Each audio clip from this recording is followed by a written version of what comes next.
Thank you for tuning in to this episode of Through the Eyes of Survivors. My name is Tara Woodley, and I am the president of Break the Silence Against Domestic Violence, an organization that gives survivors and their families that have lost a loved one to domestic violence access to a community that understands the journey that they're facing. We hope this episode impacts you, whether you're a survivor or a family member, and that you want to learn more about the topic, and that the topics are helping you in some way. If it is, let us know by leaving a review. We love your feedback. Also, make sure to click the subscribe button and you will get notified of our next episode when it premieres. We hope you enjoyed our podcast. Thank you.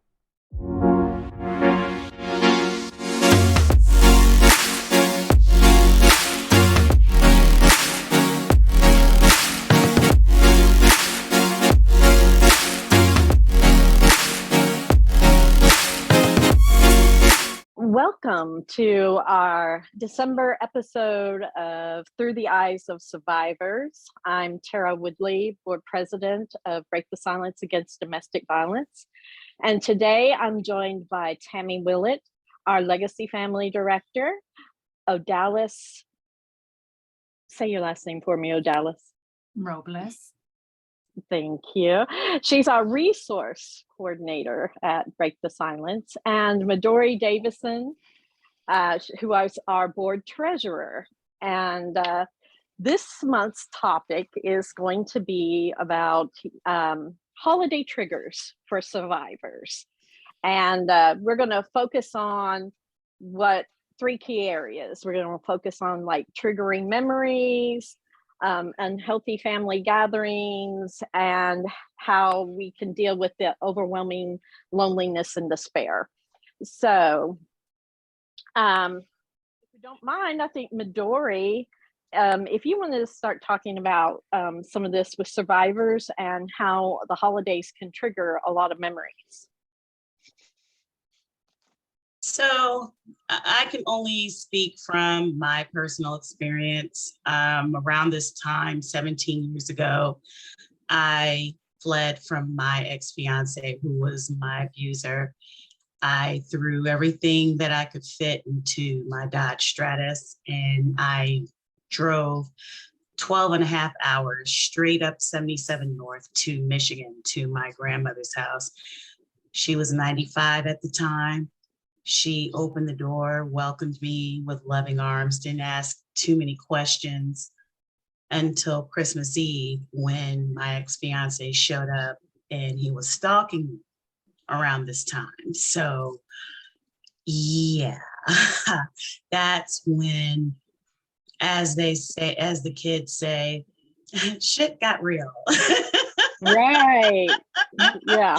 And my Christmas Eve turned into Medea's big family reunion. It was a hot, fiery mess.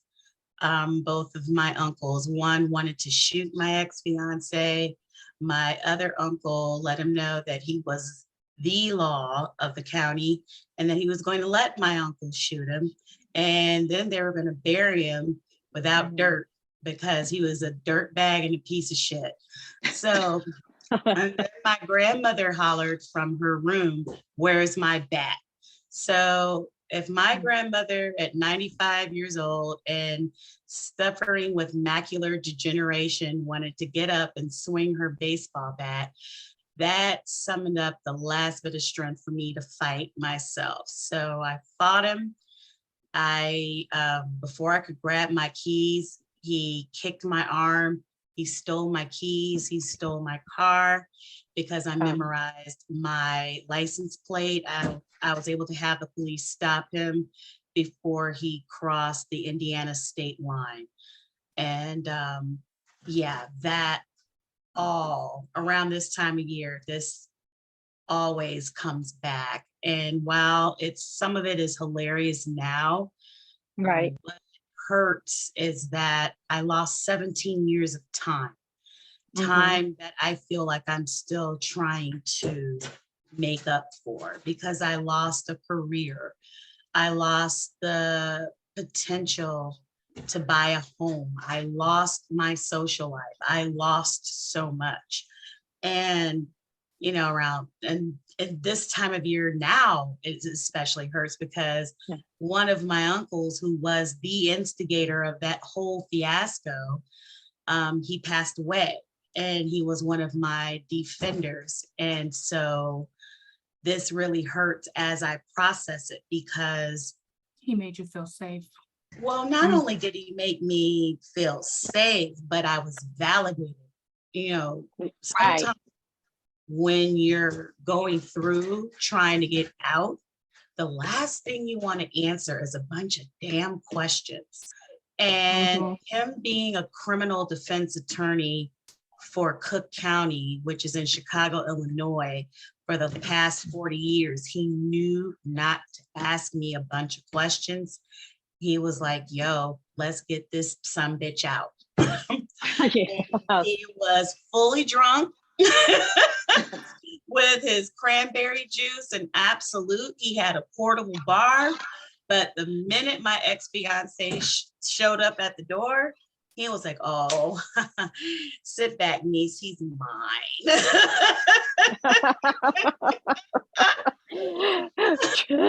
Truly was under- Lamentia's family reunion, huh? It was. I mean, my other uncle, may he rest in peace as well, because he was the first of my father's brothers to pass, and he was the baby of the family.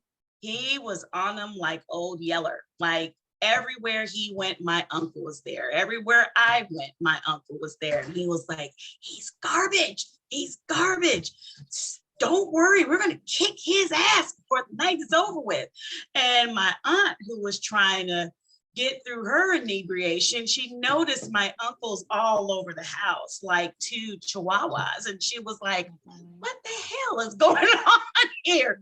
And my uncle was like, what do you mean? You've been sitting in the living room with us for the past 30 minutes. And she said, all the more reason why I don't know what's going on around here. But it all summed it up for her when my grandmother was like, where's my bat? Is my bat by my bed? And I was like, oh God, Granny done called for the bat. Yeah. I hear you. And those people are in my life, my late grandmother, my two uncles, especially my Uncle Roosevelt. Now they're gone. So they were my rocks. They really were my rocks. They were my salvation. And they were the ones who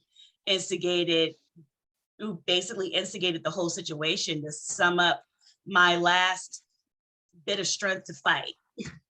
Right. I know, Dallas, you wanted to go ahead and interject here? Yeah, I was going to say that, your uncle,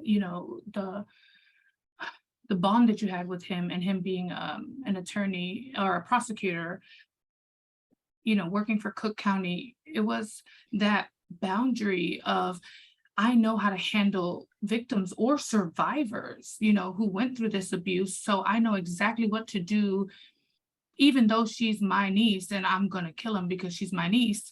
And I'm not saying that's the appropriate way, but that's how family members want to, interject to protect their family members. But just because, look, there's appropriate ways, and then there's my family.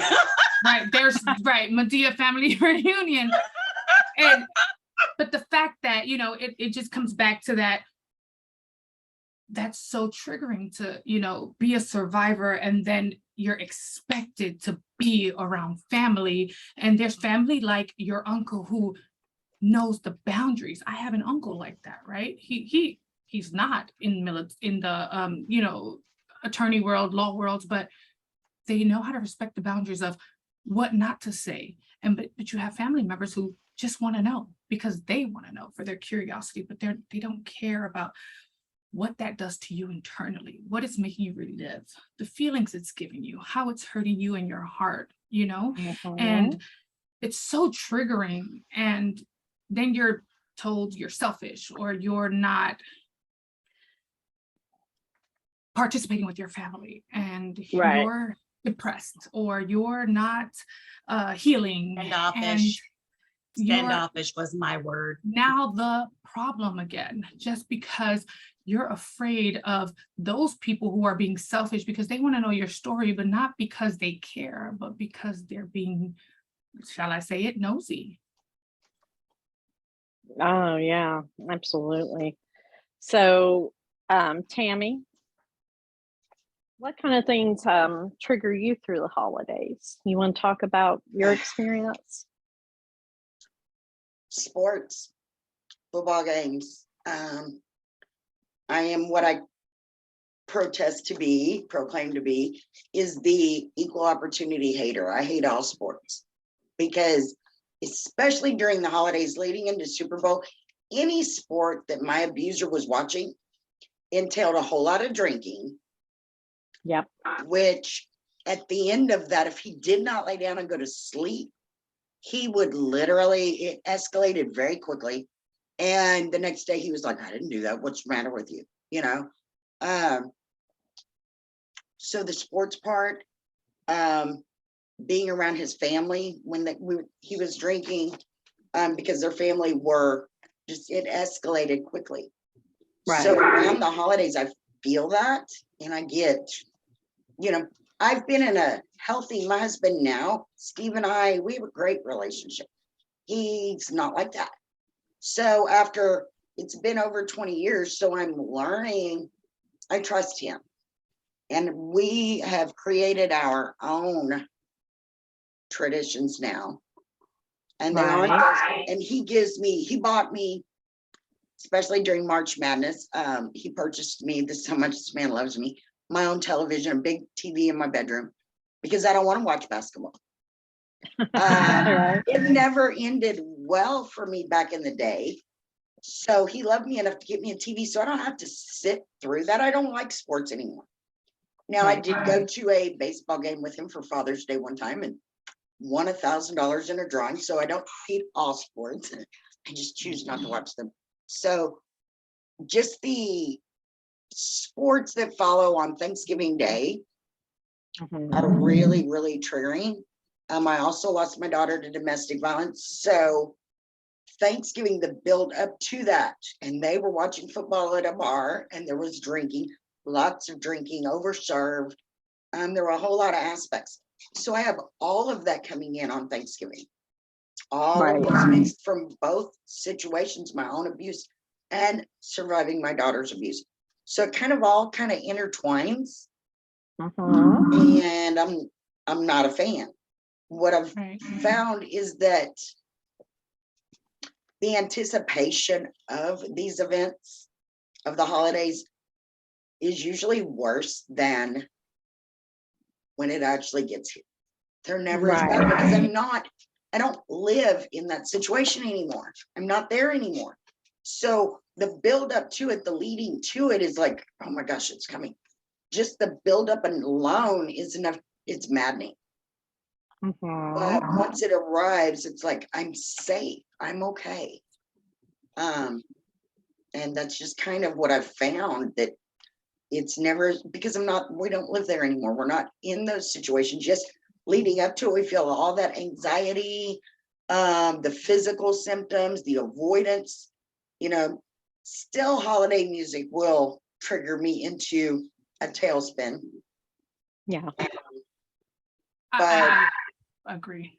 Especially if I'm in my car and I keep a CD in the radio in my car, simply because during the holidays, sometimes I can't listen to that.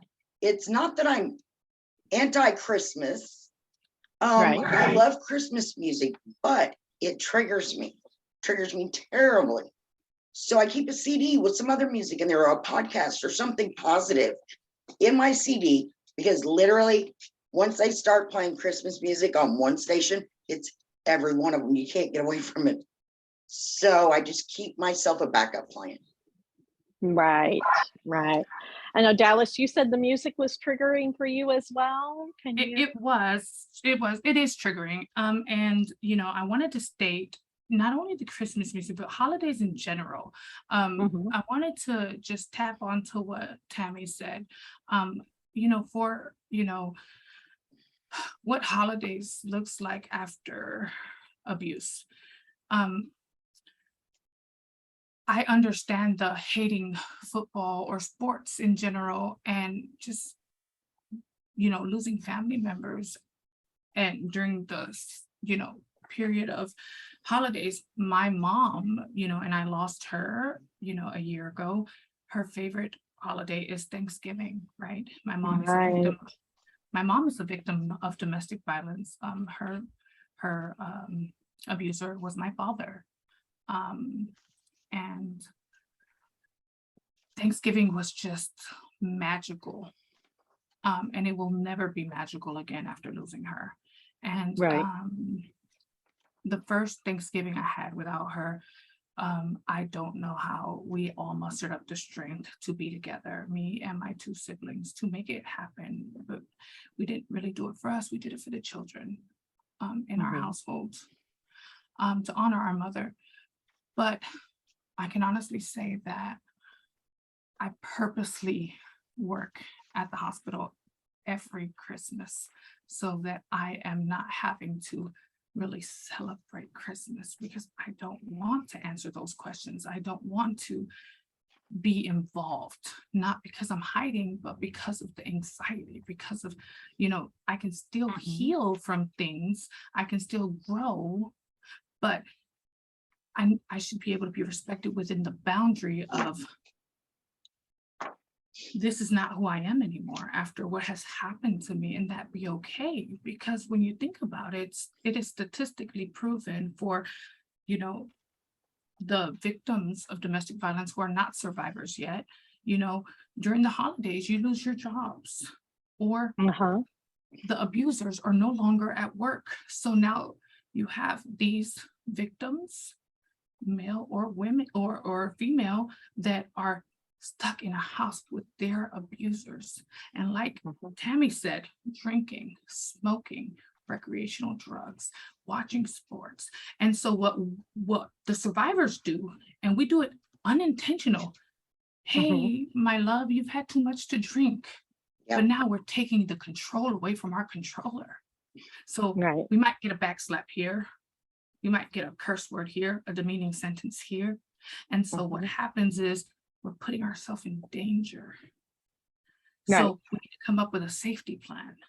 And so it's really important to acknowledge that, how can you really help a survivor get through the holidays?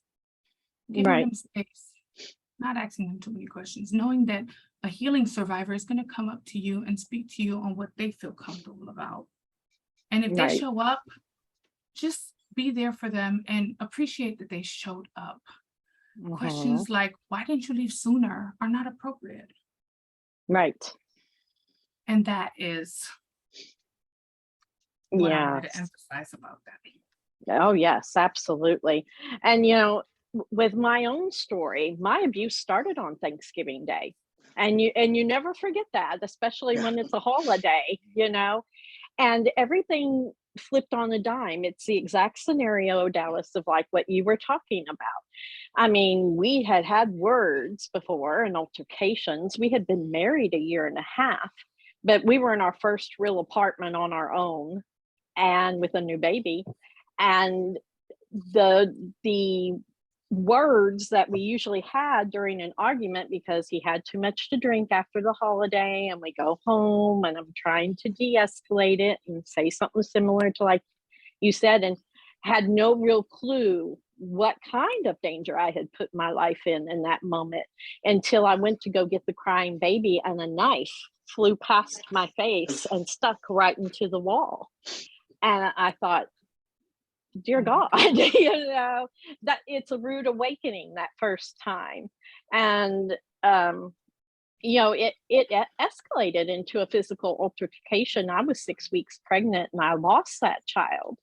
And the triggers from that every year as Thanksgiving comes around, you just never feel that empty place.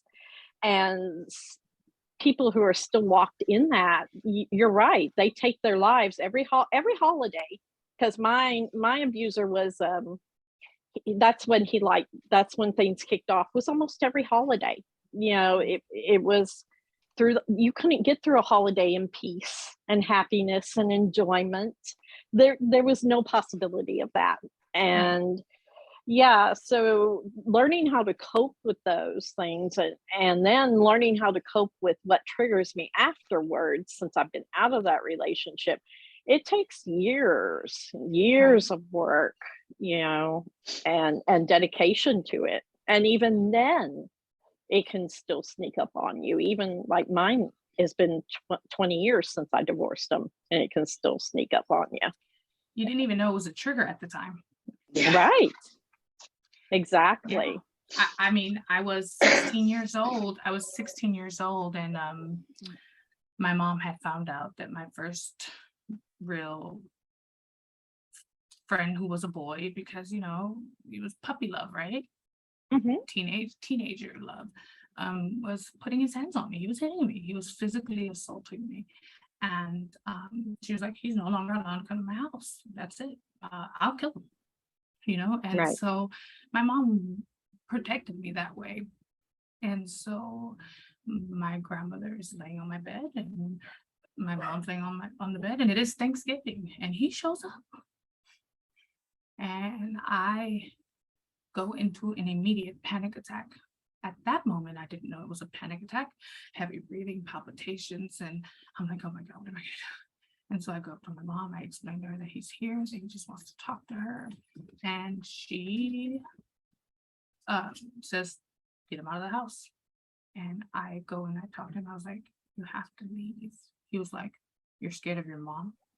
And he proceeds to try and beat me in front of my door. My mom runs him outside with a bat. The bat, Midori. Okay. Moms with the bats. She runs him outside with the bat. And the worst part is, I live in the Bronx, New York, where my mom was big on, the whole neighborhood came to my house to eat Thanksgiving. So she had all the boys like sick of me, right? And I still wanted to be with this guy, right? Even after all of that. And you don't know how triggered you are, how safe you feel that he got ran out with a bat, but you feel bad for him at the same time. But at the same time, it's like, now I have a Thanksgiving where my grandma's in heaven, my mom is in heaven. So I really like Thanksgiving. It's now my most important holiday because I have to honor my mom. But deep down inside, I hate Thanksgiving. Yeah. Because I don't have my safety net. I don't have my mama. I've learned I don't hate Thanksgiving, but for the last 2 years, I've created a different Thanksgiving. Right. What does Thanksgiving look like for my family now? Yeah, let's talk about that a little bit. Let's talk about how we can create safety. Yes. How we can create that new tradition, that safety, in order to function during holidays and feel secure. So, Tammy? I have a very loving, supportive husband, and I'm so blessed. But even if you're not in a committed relationship, give yourself permission to do whatever you feel. Don't force yourself into going into those family situations that you feel are toxic or triggering. Last year, we went away for 3 days. We left town on Wednesday. My husband, myself, and our 28-year-old daughter, who still lives with us, we left town on Wednesday. I say it's my no holiday because we snuck out of town on a Wednesday and we creeped back into town on Friday as if Thanksgiving never happened. And it was the best November 25th that I've ever had. We leave on Tuesday to go to New Orleans to a friend's house. And this may become our new tradition, is just getting away from family, from what is normal, from what's here, from being pressured into doing things that maybe you're not quite feeling. I got myself into it caused the most mental and emotional damage when I forced myself to go into these holidays and do what everybody else expected me to do. Right. That was more trauma on top of trauma. And if you do decide to go through, if you have small children, I get it. I mean, luckily our Ashley is older, so she doesn't care. So if you have small children and you're trying to keep that happy face on for Christmas because of the children, give yourself an exit plan. Right. Pick that holiday helper, that friend who knows what you're feeling. So if you got to make an exit, or you just need to reach out to somebody for encouragement, have that person on standby. You know, communicate with your loved ones if you're able to, you know, and give yourself grace. Absolutely. Midori, what would you recommend?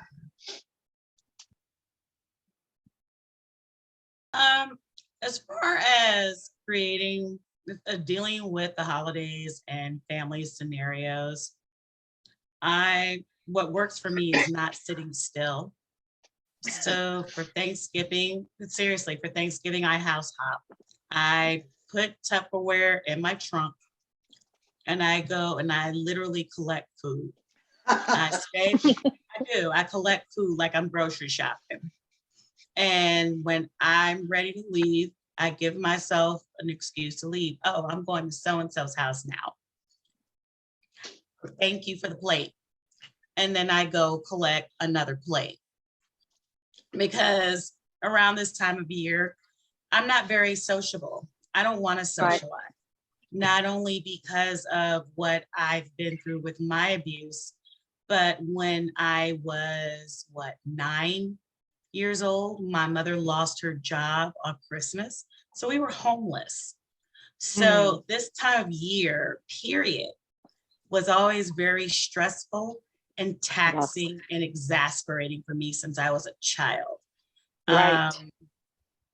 So I also like going to the mall, and I will go into the American Girl doll shop, and I will literally play with the toys in there like I'm a kid. And what's even funnier is seeing older adults do the same thing. And then we watch the ladies, because they actually have a beauty salon for the dolls. So we'll watch we'll watch the workers do their hair. And I get a big kick out of it. Before they close the cafe down, I would go into the cafe there and watch the kids give birthday parties for the dolls. And they would serve hamburgers and milkshakes.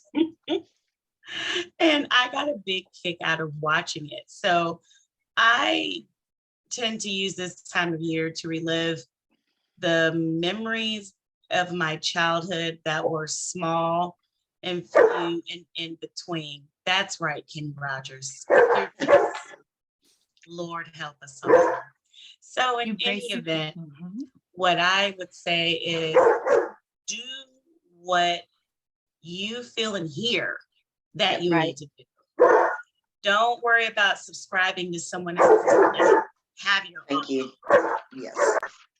You created your own holiday tradition.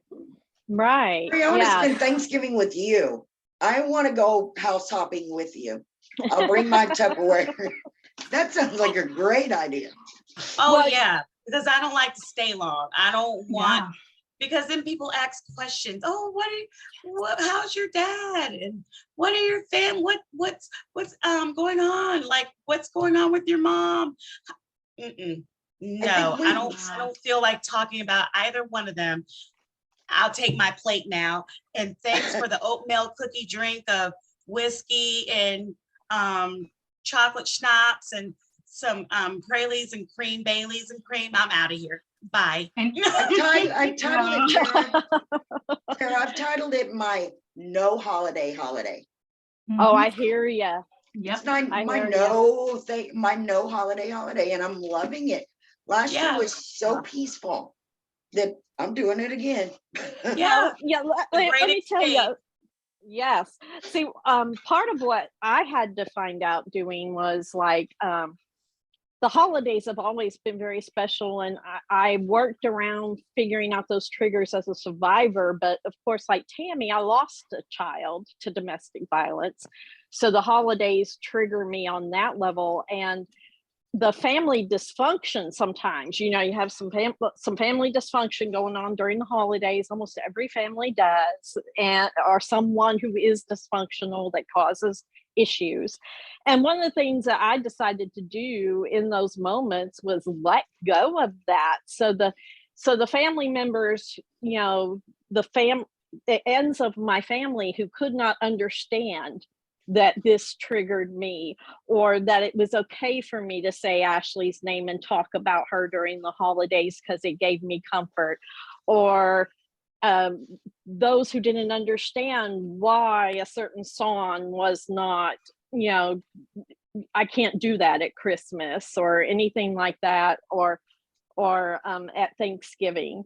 And so I don't go to those Me functions too. anymore with those sides of the family. I don't. I put myself around the family members who want to be with me and remember and have joy, and ones that I know I'm safe with, who don't trigger me. Thank you. And even my husband, had to learn that too. And it's made the holidays much more enjoyable. At first, it was very painful the first year to do that, but after that, it's almost like a weight being lifted. Right. That you don't have to put yourself in that situation. You can remove yourself from that situation if it's not healthy and it's not good for you. So we hope you're enjoying this episode of Through the Eyes of Survivors. We wanted to pause for a moment and let you know that Through the Eyes of Survivors has a shop now open. And this is a great way for you to not only help survivors of domestic violence, but also let everyone know that you will not be silent about this important cause. From t-shirts to bags to coffee mugs, we have so much to choose from. To grab your swag, head to our store at breakthesilencedv.org. That's store.breakthesilencedv.org. We can't say enough about how much we appreciate all that the community does to help support us and this organization. So we hope you've enjoyed this episode and continue to subscribe to future episodes. Thank you. But I also know that the holidays can be very lonely. So let's talk about that a little bit, like how that it can trigger like loneliness and despair, and sometimes it can put you even right back into the unhealthy relationship you were leaving in the first place. Did anyone? Oh, Yeah. Dallas, you want to talk about that first? Yeah. So, my mom, big on holidays. I mean, we were the house to come to for the holidays. My mom had this saying, where one can eat, two can eat, where two can eat, three can eat. And my mom was a poor single woman living in New York City on food stamps. I remember there were nights where we had to eat ramen noodle soup because that was all that she could afford. But even like that, during the holidays, I can give you more. One day we had the news station in New York City come and give us Christmas gifts because she could not afford Christmas gifts. So because we were all excellent students, because her words were, the only thing I can offer you is education. And so you will do good in school. And that is the only way that you're going to get out of this. And the news station came with a computer for the family and gifts for us. And that is one of our Christmas. We were embarrassed at the time, but I now am so proud of her and her resilience through it all. And so when she passed away, and again, I was a victim, she was a victim, and I'm breaking generational curses, right? She absolutely, it tore my world apart because that first Christmas, I could not get on my work schedule. And I'm like, what am I going to do? I can't spend Christmas with my family. I can't spend Christmas with everyone. I think I had like 5 or 6 panic attacks that first Christmas that she passed away. And so I did exactly what Midori and Tammy talked about. I booked a trip to Chicago, Illinois, mini New York There you City. go. And I stood in a hotel and Christmas away from home, and I acted like a tourist. And I went and I spent Christmas away from home. And I said, we can celebrate Christmas on New Year's, because I could not do this. I made the executive decision that I matter, Right. and it's a tip I would give survivors at this point is be gentle with yourself. Christmas is triggering, it's lonely, and it's okay to have flashbacks. Even the most well-rounded person who is healing with a life coach, seeking therapy, 5, 10, 15 years out, can have a flashback, can be triggered just by that one Christmas song. Oh, And yeah. at that moment, it is okay to just stop, take a moment, breathe, lay under a blanket, call your trusted friend, because it is okay to have those flashbacks. That is, that just means that you are healing from that trauma that you once had, and so talking about it, getting it out, just shows your resilience towards what happened to you, because going back is never the solution. It's the easy way, actually, but it's the most dangerous way. It's the most dangerous way. So Absolutely. always having a support system, using the support lines through Break the Silence Against Domestic Violence, the national, suicide prevention, Yes. using your tools, your effective tools I remember that one day I sat in my closet and I cried and I called and I said, I'm not okay. This is how I'm feeling. And I had just an unknown person sit on the phone and listen to me for an hour and a half. And I was okay after that. I was okay to get out of my closet and continue the remainder of my day, Christmas Day. But it takes for you to be accountable with how you're feeling and say, it's okay to not be okay. I feel lonely, but not lonely enough to not love my breath. Right. Absolutely. What about with you, Tammy? Did you experience some loneliness and despair?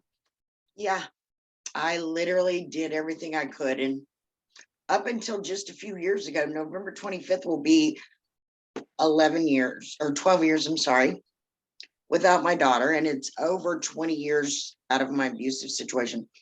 Up until a few years ago, I literally would go to bed.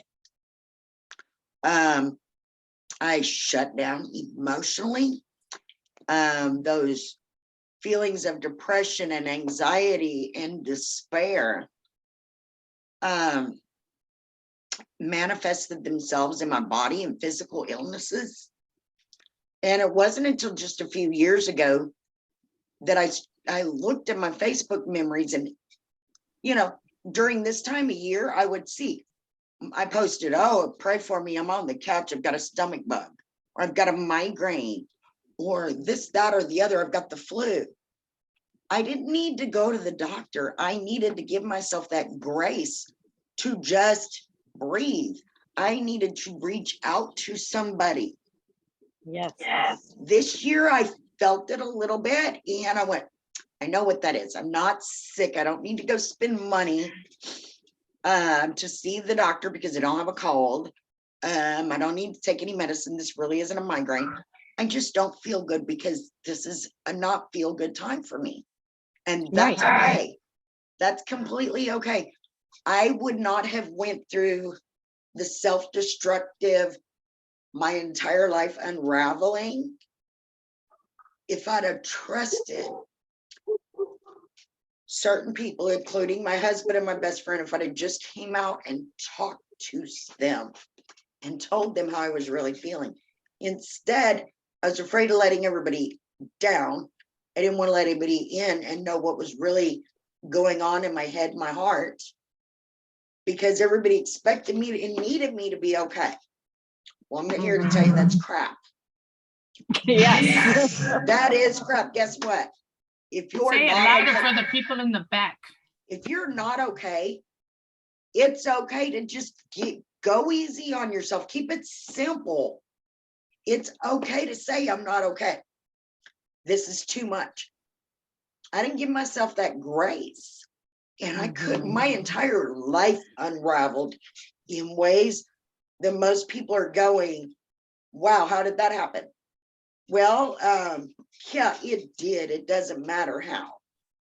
But now I know, reach out to somebody, trust those trusted people. You know who they are. Right. You know who you can trust. You know who your safe people are. Reach out to them. Reach out to them. Because I could have saved myself so much. So much. Oh, yeah. I want to give a tip to supporters as well. People who are supporting Yes. survivors. When you choose to support a survivor, you support a survivor on their level, not on your level. Thank you. And that is very important to understand.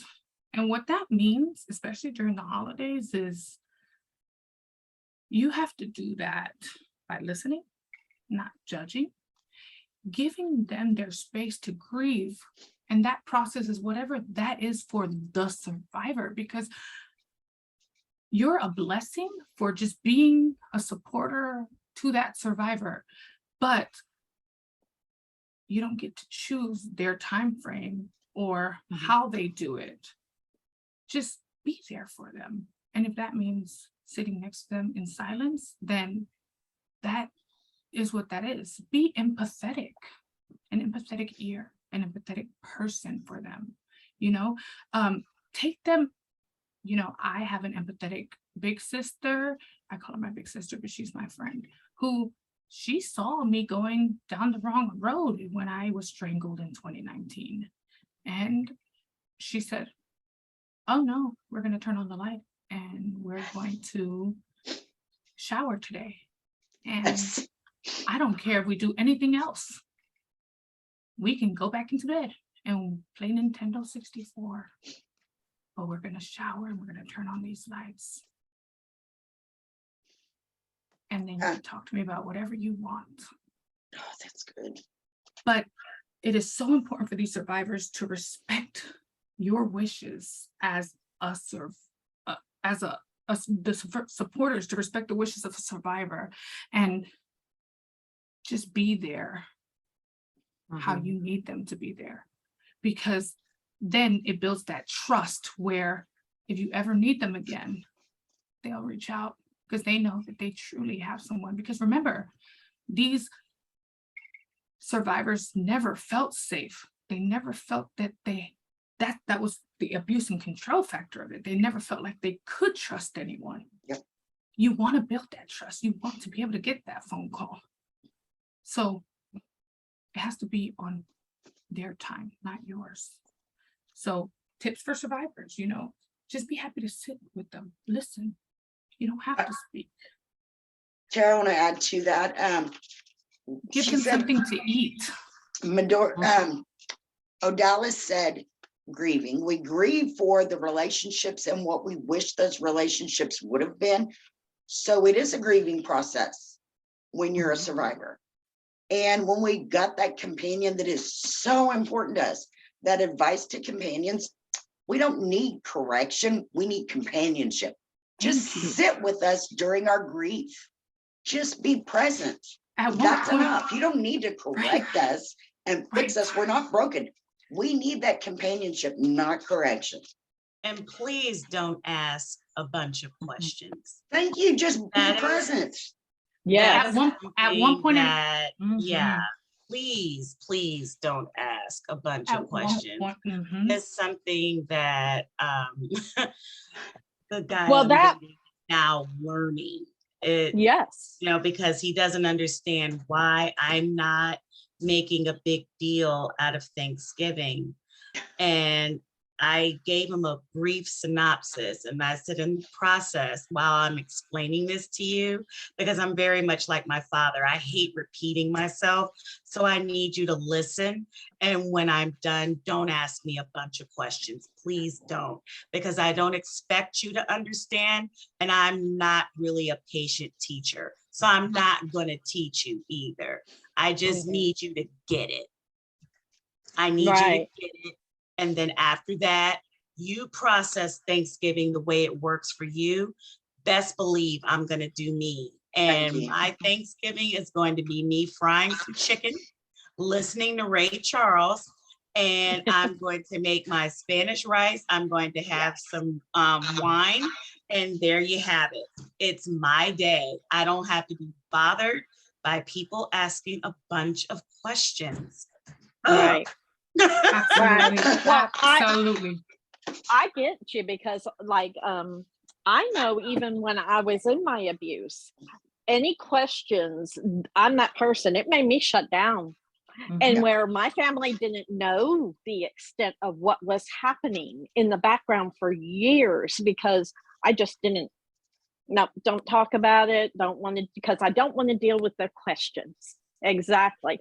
And, you know, so even now in trying to handle what I'm doing, I don't want to handle a lot of questions either, you know, Right. so you, a lot of questions can shut the person who's experiencing it down, Trauma. let alone Trauma the responses. survivor. It's Right. overwhelming. Absolutely. Because Right. think about it, when you were in that situation, every day was a question on how in the hell am I going to make it through today? Thank you. Right. Or who in the hell am I walking home to?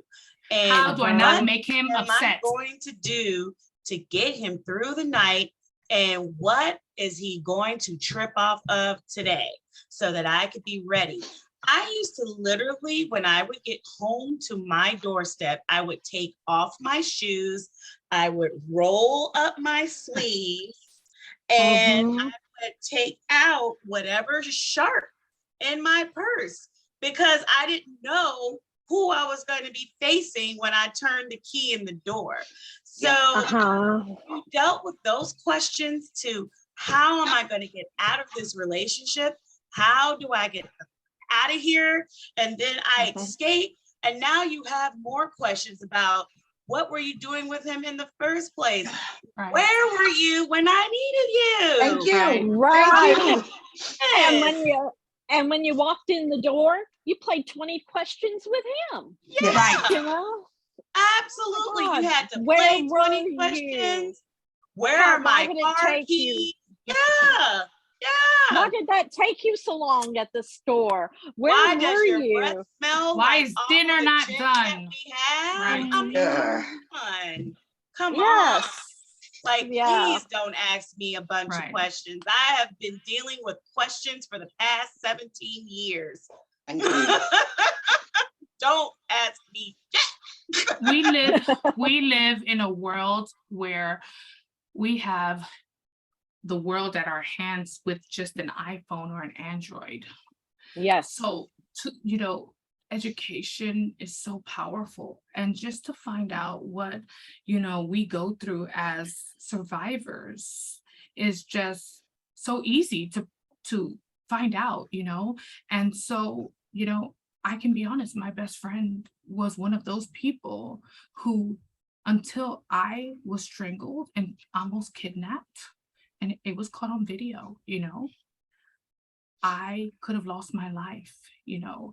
And she was one of those people like, but why doesn't that person just leave? And the ignorancy is there because people don't understand domestic violence if they've not been through it. And it took for me to go through it. Her little sister, you know, she's not my blood, but you couldn't tell us apart, right? And she then was like, well, let me do my research. How do I help her? Because this is real now. Shit hit the fan. Do you see where I'm going with this? And Yeah. when she saw this shit hit the fan, she did the research and she sat there with me. And you know what she didn't do? She stopped doing this. Oh, he is shit. he is a piece of shit. He's not, because she knew that at one time I loved him. At Thank one you. time I had feelings. So I don't want to hear you say that. Yes, is he a piece of shit? Absolutely. But Right. at that moment, that's not what I needed to hear. So Right. what she did, and I encourage supporters who are going to support people through the holidays, who've experienced this, who have re-triggering traumas, who get depressed. Seasonal depression is real, you know? Yes. Especially for domestic violence, okay? One of Because the major reasons major, why right, we relocated, because right. in Michigan, where there Yeah. is hardly any sun Yeah. for 6 to 7 months out of the year, Right. seasonal affect disorder All is right. very You know, real. as a mental health first aid, let me begin by saying we are going to give you trauma responses, whether that's shutting down, raging, screaming at you, blocking you, not answering your phone calls, even having symptoms like Mama Tammy said, like, we are not going to, everybody presents different, okay? You're right. And some of us are going to fake it and lie and say, oh, my lights turned off. I can't pay for a light bill. So that's why you couldn't get through to me. Like we you know, because we have trauma triggers and we're going to respond to those. And so with that being said, she used common sense. And I know sense is not, it's not really so common. And she suggested to create new memories. And I'll say this, I will say this. It is okay to suggest new memories, but Yes. you have to also be okay with that person saying, how about we just lay here and watch a movie? Because I don't want to do that, but I think it's a great suggestion. Mm-hmm. Yeah, okay it may be, memories. right. It may be But okay don't trash down the don't trash the road. abuser. Right. Right. It may be okay down the road. I think part of that, how you respond and what you recommend in trying to help, depends on where the person is in their healing journey. Yeah. Right. So in that very beginning, first few years, they're not going to want to create new memories. But as time goes on, you know, they will. And you got to just feel that person out for that. Right. And be there for them. And Tara, you have children. Tammy, you have children. And let's talk about the survivors who have children who their abusers get their children during the holiday. Oof. Oh, yeah. You know, that's hard because now you Dallas, have. I didn't have children with my abuser, thank God. Right. So I was blessed with that. As moms, can you imagine having to share? Because I have a child, but as a mother, I mean, my abuser is not the father of my child, thank you, Jesus. But having to share your children, you know, you have to find a way to, well, I'm just going to get back with him so he's not with my child alone. Yes, I did that for years. Right. Wow. Do you see that, until Tara? until I felt like they were old enough in their teen years that if something happened, they could come to me and say something, call the police themselves or whatever. Until then, I felt like I had to stay. Otherwise, something bad could happen to them and I would not be there to protect them.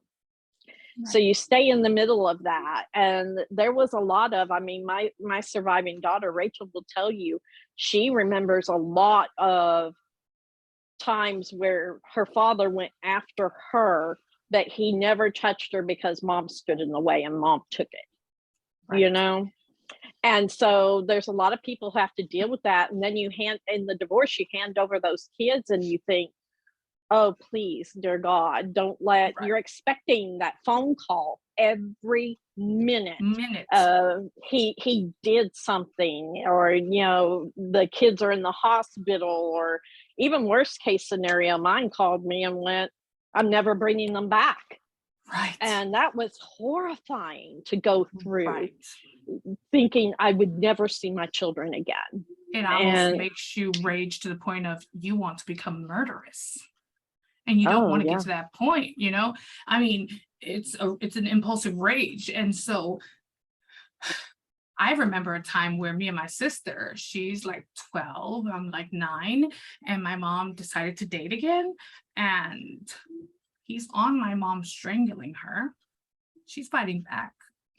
And me and my brother are watching, right? And my sister jumps on top of this man and starts beating him to the point where she has his skin under her nails. You see how traumatizing that is? Mhm. And from the age of 33, my mom never had another partner in her life. Do you know why she did that? Because in her mind, because my sister was a victim of sexual assault, you know, with my mom, one of my mom's partners.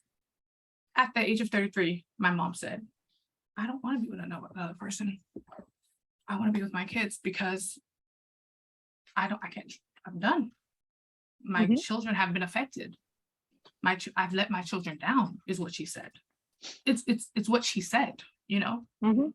I was her proxy when she passed away. I saw that.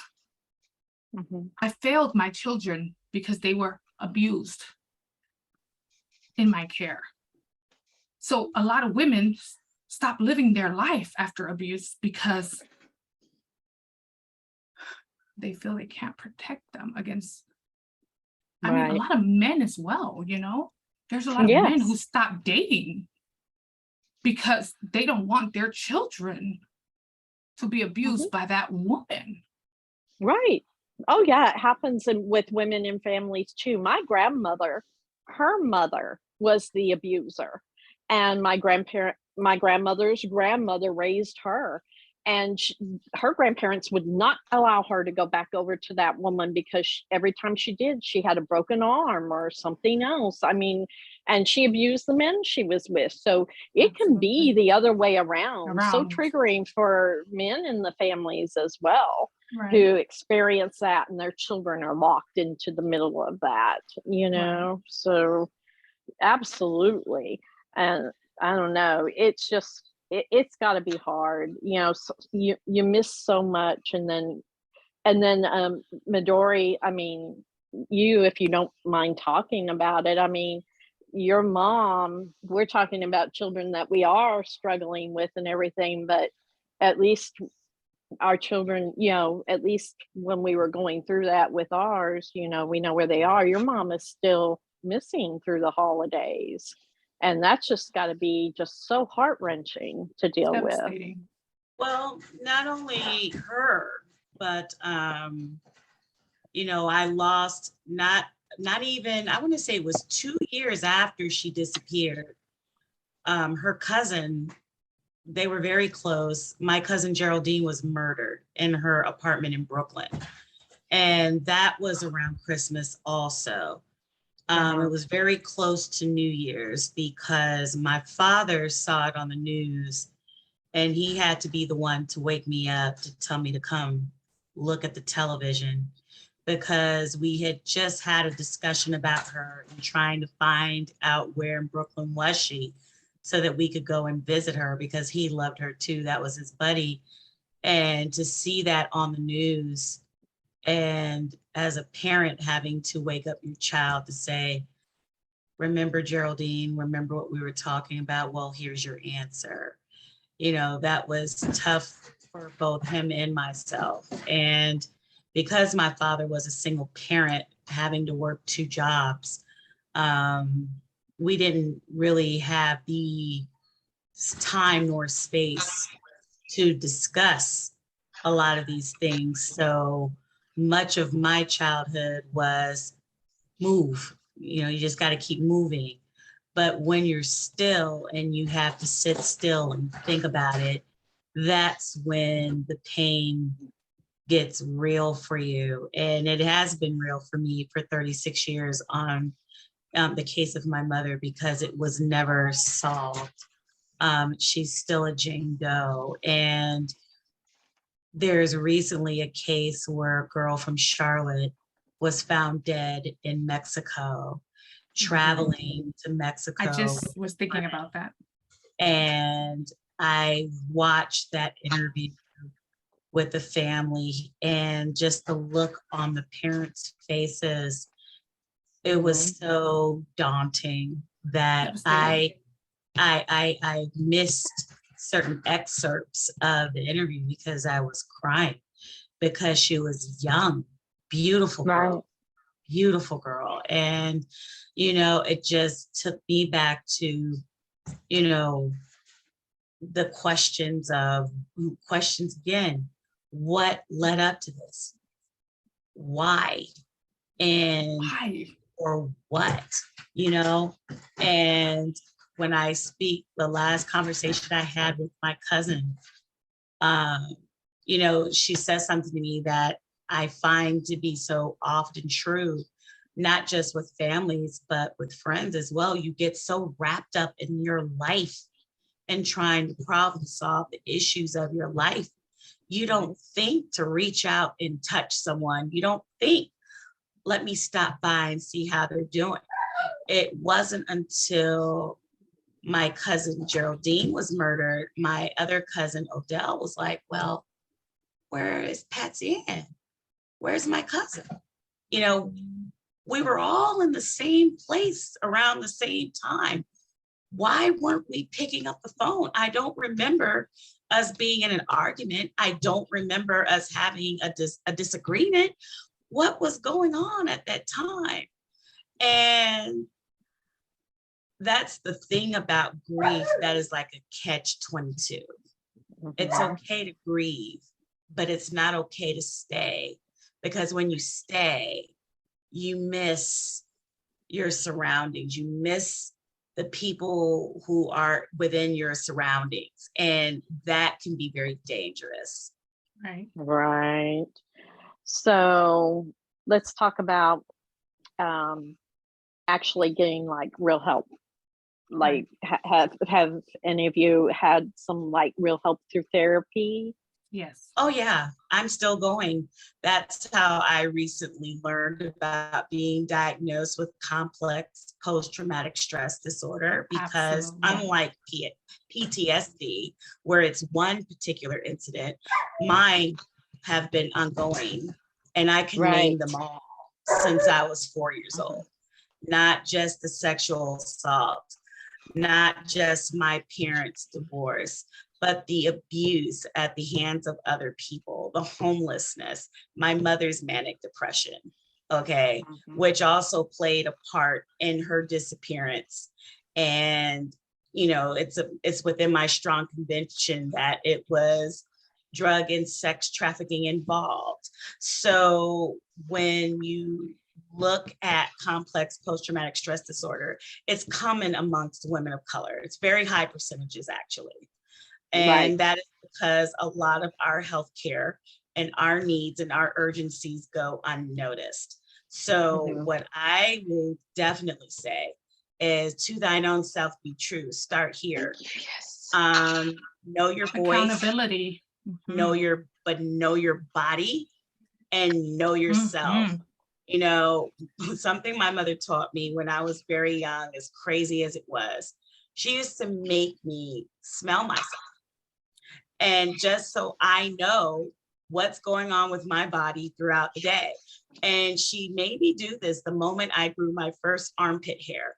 And I thought she was absolutely nuts. I mean, I really did. I'm like, why are you making me do this? I only have one hair. And my mother was like, but you're gonna get bored, and then you're gonna grow hair down there. So you need to know these things. And then she would say this in between tears. Like, I can't believe it. First it's armpit hair, then it's a bra. Oh man. But in hindsight, she saved my life. Absolutely. Because when I dated a guy who gave me a sexually transmitted disease, the first thing I noticed was that my scent changed. When I got depressed, I noticed a scent changed. So I knew to go for help. So know your body, know yourself. That's good. Pay And attention.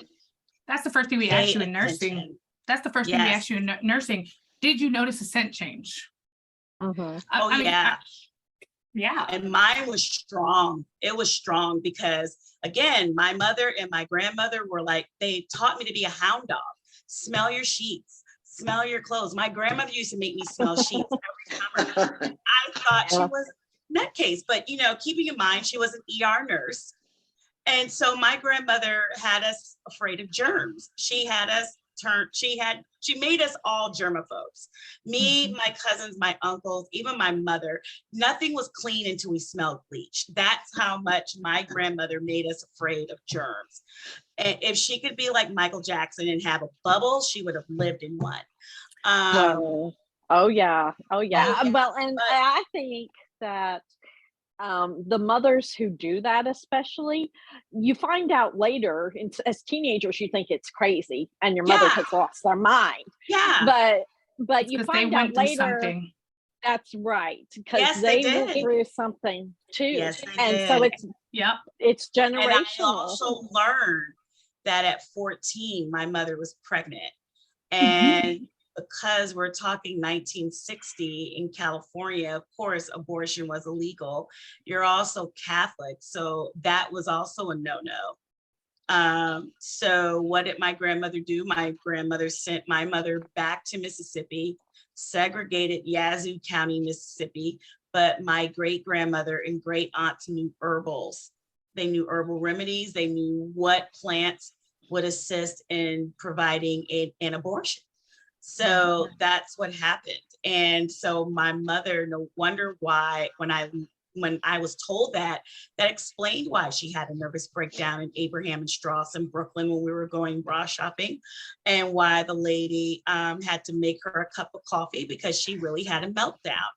And that's why she was super, super, super cautious and protective. Trauma response. Yeah, it was a trauma response, but she wanted to turn it into an educational tool for me about not being embarrassed about my body, but paying attention to my emotions and how they connect to the body. So around this time of year, yeah, I'm real super, super, super intuitive when it comes to this time of year and what I need to help take care of myself. And it was she who taught me all about aromatherapy. Nice. Right. I want to, can I just piggyback onto Midori just 1 sec, just 1 minute? Sure. I want to state that, how do you get help? And I believe in help so much. So after my strangulation, I started or I was already in therapy, but my therapy shifted into trauma therapy. I think trauma therapy is exceptional. And I did EMDR. Yes. And through EMDR, I was able to focus on this. Strangulation got me into trauma-focused therapy and EMDR, but it also opened up all the wounds that, because the mind is very powerful and it's here to protect you. So it took all your traumas as a child and it boxed it up and you forgot about it. But EMDR opened all that up and threw it at the forefront so that you could remember it, right? But it's done in a way where you can still live your life. And I did EMDR therapy. I graduated from that. I didn't stop therapy. I continued therapy, right? And I did processing therapy. It's like a dialectical processing therapy to help with that impulsive behavior from being ADHD, right? Because there are certain boundaries, because EMDR allows you to be accountable. No, we are not the reason why we got abused. But we did not have certain boundaries because of our childhood trauma, right? CPTSD. There was childhood traumas that allowed our minds to believe that this was okay. The way we were being treated was okay, because since a child, that is all we knew, right? We were a product of our growth, of our environment, of our home. We saw our mothers get beat. We saw our family members get beat. It was, our uncles drank, and if you disrespected their ego, their wives got slapped, right? And so CPSD, the greatest book to read is Getting Past Your Past. And they use EMDR to help you understand what childhood trauma is and how it affects you, you know?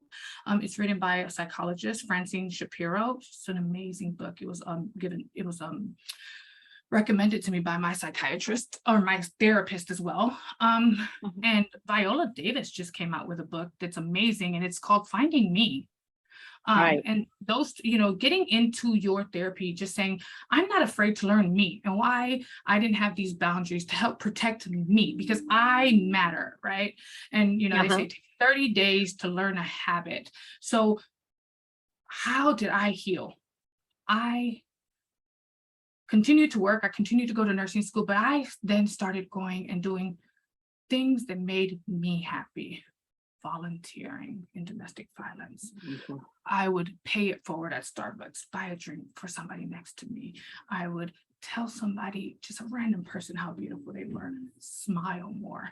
You know, even if I did not want to smile, I did, because those chemical receptors, those happy receptors, they're needed. But you know, let me is real. Yes. And so let me explain something. You get that trigger, right? Fear is not a fact. So you get that trigger and, oh my God, I'm having a flashback, but it's just that, a flashback, right? So what do you do at that moment? You don't go into depression. Get up, move your body, jump, go into the cold. You are safe. Move that body. Let that serotonin work for you because you're safe. And you learn that through therapy. Get a life coach.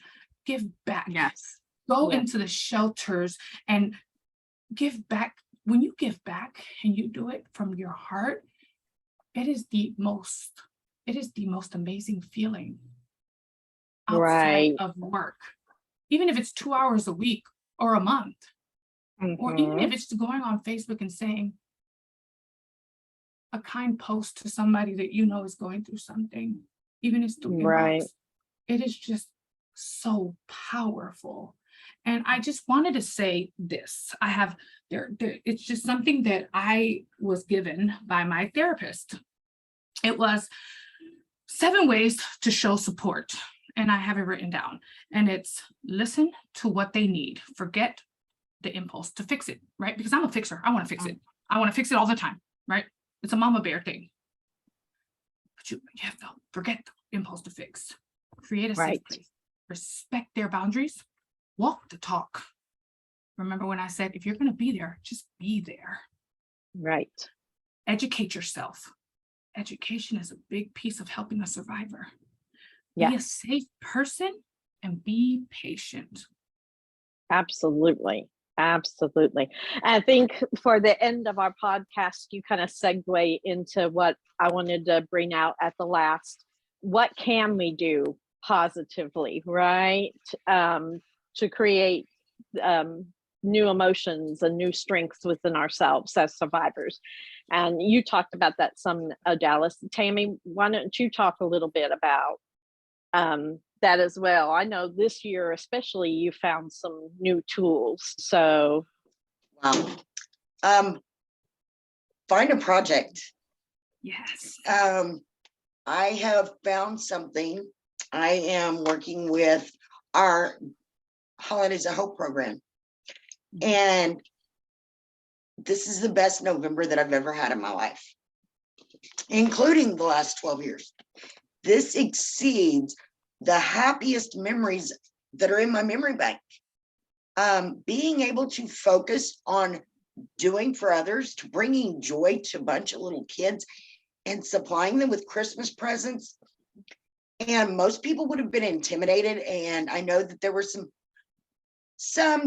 naysayers who might have thought maybe it's a bad time of year. I might get distracted. It's a hard time of year for Mama Tammy. Is she going to be able to pull this off? This has been the blessing. So find somebody who needs you, because everybody needs somebody. We all need somebody. Perfectly said. Give back. You know, I have found more joys in giving than receiving. You know, one year for Mother's Day, I took a bunch of coworkers, because having a daughter gone to domestic violence during, especially Mother's Day, It's like a sharp kick in the groin, reminding you of who's not there. And it hurts. But my favorite Mother's Day, I took a bunch of coworkers to our local shelter and we cooked dinner for the mothers there in the shelter. And we took the little kids and we did a kids can cook class. So then we took the little kids who weren't allowed in the kitchen, and I had coworkers over there with them doing placemats for mommy.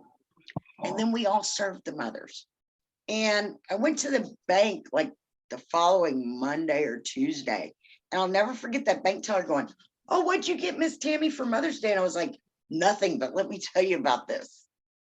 I mean, giving back and helping others, there's so much joy in that. I've learned to just breathe. And it's okay to say no. It's okay that if I'm having a bad day today, I wasn't too much feeling it.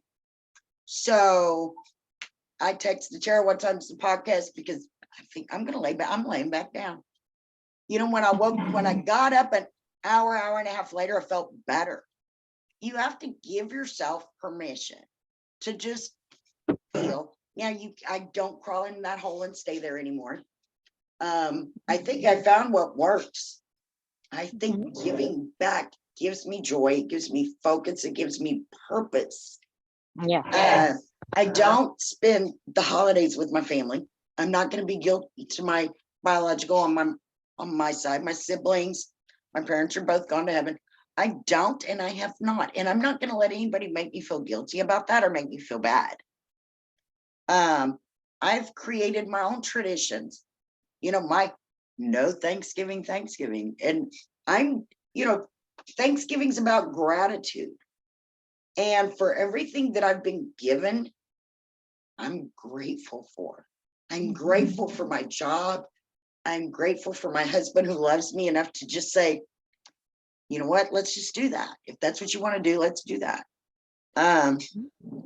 I'm grateful that he supports me in the way that he does. I'm grateful for the ability to give back. And you don't have to give, if you don't have a lot of money, guess what? You don't have to have money to give back. You know, here in our community, they do a huge Thanksgiving feast for the homeless and people that can't afford. Go sign up and go serve someone, give back. It feels so good. And I think that I'm off to a really good start this year, and I'm excited. It's blessed to be a blessing. Absolutely. That's what's working for me. No, that's wonderful. Oh, look at my coffee mug my husband just brought me. Sorry, it's backwards, but it says happy, happy, happy.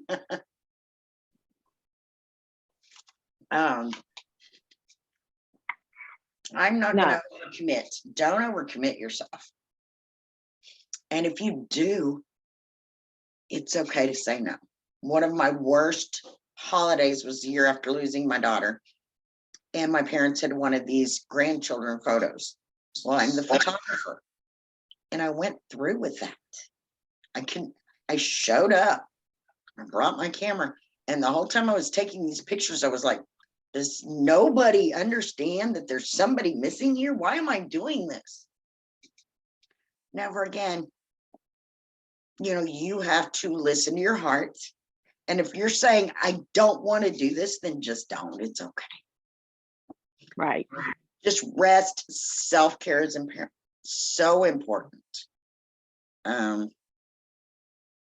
Love yourself enough to just do as much or as little as you want. And if you're the caregiver of your family and you don't want to participate in that holiday because you already feel like, I'm the caregiver, not by choice, it's okay to say, I'm not participating because I already do enough. And so book a trip, go to work, or volunteer. That's what's statistics prove, unlike what everyone thinks, the shelters, the domestic violence shelters actually empty out during the holidays because no one wants to be there. They don't want their children to spend Christmas in the shelters. So what ends up happening is they go back to their abusers or family's house, and domestic violence increases during the holidays. And we have more tragedies. Right. Yeah. I have to say volunteering helped a lot too for me and my family, even as a survivor with my children. When we had hardly anything, we still managed to pick like one angel off of an angel tree at Yes. the store, and the girls and I would, purchase for that one child, and if that's all we could do, and that one child wanted a Barbie, well, we could afford a $10 Barbie, pulling all our money together for that child. And it was a great life lesson that my children loved doing every year. And we did that even when we didn't have enough to hardly give to each other.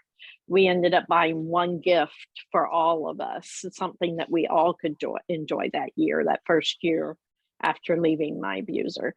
And that joy of just being able to give, to continue to give, even now after the death of my daughter, I may not have the happiness, but I can be the blessing for somebody Thank else's you. happiness, right?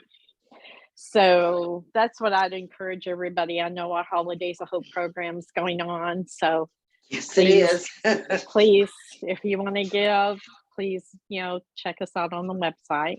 And I'm going to thank you, ladies, for coming and being Thank you, here. Tara. Thank you, Dallas. Yes, I humbly thank you for allowing me to be part of this. This is amazing, because the holidays were always hard for my family. Tara, I Yes. want to say something to all of the survivors or the legacy families who've lost somebody. We're here for you. I wish you all a very Merry Christmas. And I know that you can go to our website. We've got lots of information there. Dallas is a plethora. She is a walking resource book. We care about you and we love you. Yes. Yes. So please, everyone, feel free to check us out on social media, Break the Silence Against Domestic Violence, and our website, breakthesilenceagainstdomesticviolence.org.